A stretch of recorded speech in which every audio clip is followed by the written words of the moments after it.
Ragazzi, si riparte. Apparentemente sono tanti bagagli, ho una valigia, uno zaino, 3 sacchetti e la racchetta di padel tenuta fuori. Perché non te la fai una partita a padel a Tallinn esattamente 2 ore prima del volo? Sì, diciamo che con questo sport sto un po' delirando, ma vedrete che dopo la partita tutti questi bagagli scompariranno e vi spiego anche come organizzo i miei viaggi viaggiando. Prima cosa importantissima che faccio prima di ogni checkout: check che ci sia il Mac, eccolo qui, il documento e il cellulare che ho in mano. Perché ragazzi, potrei perdere anche tutto, ma se ho queste 3 cose sono comunque salvo. Sì, con tutti questi sacchetti sembro un po' un vagabondo, però vi dico e vi spiegherò anche perché i sacchetti di plastica sono una cosa indispensabile per chi viaggia. Zaino con le cose importanti sempre qua, il resto è dietro, ma questo è il mio bambino, non deve assolutamente scappare. Good luck for everything.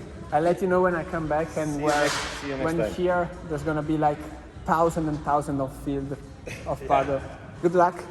Bye. Finita la partita e l'allenamento, ora doccia e vi faccio vedere l'ordine di queste borsette perché sembra casaccio ma non è così. Qui ho l'asciugamano e le cose per cambiarmi. Qui ho le cose sporche, quindi questo rimarrà con le cose che ho addosso. Qui ho le scarpe di ricambio, quelle che mi metto ora, e le cose da mangiare. La racchetta va qui dentro, queste scarpe vanno qui dentro. Questo è il giaccone e la tuta perché qui ci sono 8 gradi e questo qui rimane così. Quindi alla fine dovrebbe rimanere questo, questo e questo. Insomma, vedrete.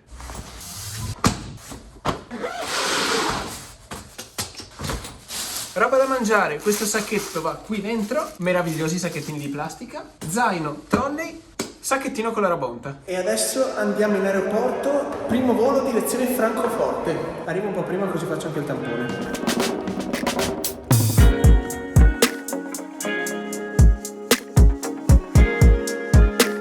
Ora mangio, ho preso 2 cose perché mi pareva brutto sedermi senza prendere nulla. I miei panini. Salmone estone, Philadelphia e pane estone. Buon pranzo. Under the city lights, wherever the wind gon' take us. If it's good, we make it contagious.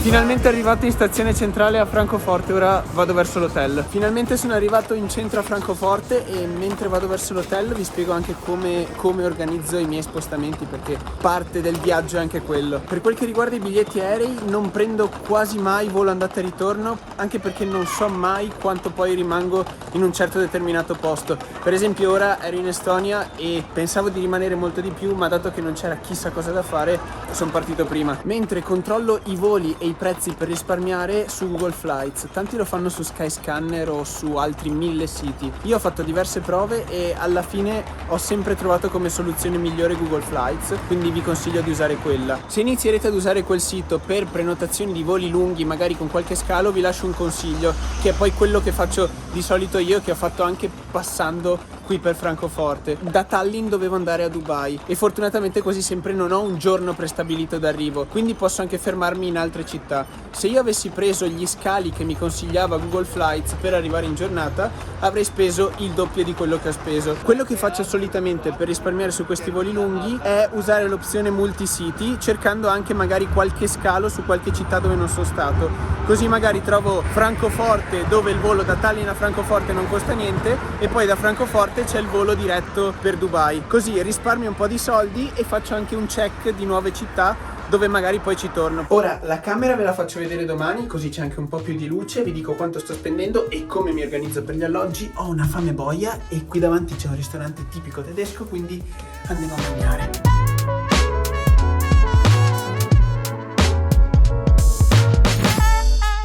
Alla fine il ristorante tedesco era chiuso e sono finito su sto locale particolarissimo dove ho mangiato una tartare che era spaziale. Ho speso, perché era tutto fighettino, 45,30 €, però sono contento. Cosa si fa se si ha poco tempo e si deve visitare una città? si corre e buongiorno a voi. Gotta protect my inner peace. Not everything will deserve my energy. I'm a Steve Jobs, yeah, I think differently. I block out noise and all decoys that limit me. Yes, and I'm fresh out the Apple store, the bag secured. I just put my AirPods on. I need time to recline. Be with my own thoughts. Pulling from deep down and into my own vault. I find beauty in the melodies, color in the harmonies. Life is like an odyssey. Don't wanna be rude if I'm vibing, don't you bother me. Music is medicine, and this is cardiology. Yes. AirPods on, can you feel the beat? That's one of our good times. But now I wanna kill the vibe. Ho appena finito di fare colazione, vi faccio vedere la mia cameretta. Sono al Bliss Hotel, molto vicino alla stazione centrale di Francoforte, così vado diretto in aeroporto. Pago 59 euro su Booking con colazione compresa. Ora è un po' spettinata, però questa qui è una in realtà bellissima scrivania, ma non l'ho mai sfruttata. TV, 2 finestre che danno sulle strade di Francoforte, letto singolo perché è una camera singola, e il bagno mi convince molto perché abbiamo un bel lavandino, gabinetto e la doccia come piace a me, col getto bella grande e col bel getto, e non c'è molto altro. Carina, ben tenuta e vicino alla stazione centrale, che era la cosa più importante di cui avevo bisogno. Comunque, per quel che riguarda le prenotazioni degli alloggi, io mi organizzo sempre con 2 siti, Booking e Airbnb. Su Airbnb dovrei avere anche un bonus, ve lo lascio in descrizione. E quello che faccio quasi sempre è, per i primi giorni o per l'unico giorno come in questo caso, prenotare un hotel su Booking, perché se prenotassi un appartamento su Airbnb quasi sempre dovrei avere la rottura di scatole di contattare il proprietario, mettersi d'accordo per quando si arriva, eccetera eccetera eccetera, e mi è capitato molte volte di perdere anche diverso tempo. Mentre se prenoto un hotel su Booking, arrivo all'hotel, faccio check-in, sono in camera, fine. Poi durante quei primi 2 o 3 giorni capisco un po' la città, mi organizzo un po' con i luoghi e a quel punto guardo un appartamento per una settimana, 5 giorni su Airbnb. Così facendo risparmio sì un po' di tempo perché non ho problemi al check-in, ma oltretutto risparmio anche un po' di soldi perché su Airbnb, quando prenoti l'appartamento, di solito è sempre compresa la spesa di pulizia, che se stai per un giorno la ammortizzi in un giorno, se stai per 5 giorni la ammortizzi su 5 giorni, e quindi diventa anche diverso il costo. E per capire dove andare per i primi giorni, ora ho la fortuna di avere una community grande e quindi chiedo su Instagram se c'è qualcuno nella città dove sto andando. Però quello che facevo le prime volte era guardare video su YouTube e capire quali sono le zone di interesse, poi guardavo le recensioni su Booking, su Airbnb e anche poi alla fine su Google Maps, guardavo le foto e mi facevo un attimo un'idea e poi decidevo se prenotare. Ora di fare il check-out. Una cosa importante per i trasporti poi quando arrivate a destinazione, perché mi è venuto in mente adesso che sto prendendo il treno per tornare in aeroporto per prendere l'aereo di Dubai. Quello che faccio sempre in ogni destinazione è cercare su Google Travel App Madrid, Travel App Francoforte, così magari trovo qualche app di sharing o qualche app con bonus o qualche ristorante particolare che offre qualche vantaggio e ne approfitto. Ed oltre a questo io uso tantissimo la sezione trasporti pubblici di Google Maps, che è una figata secondo me. Stazione, biglietto, treno, aeroporto. Ragazzi, che altro dire? Spero che questo video vi sia stato utile. Io prendo il volo per Dubai, vi lascio tutte le informazioni o approfondimenti in descrizione. Iscrivetevi e noi ci vediamo alla prossima avventura. Ciao a tutti.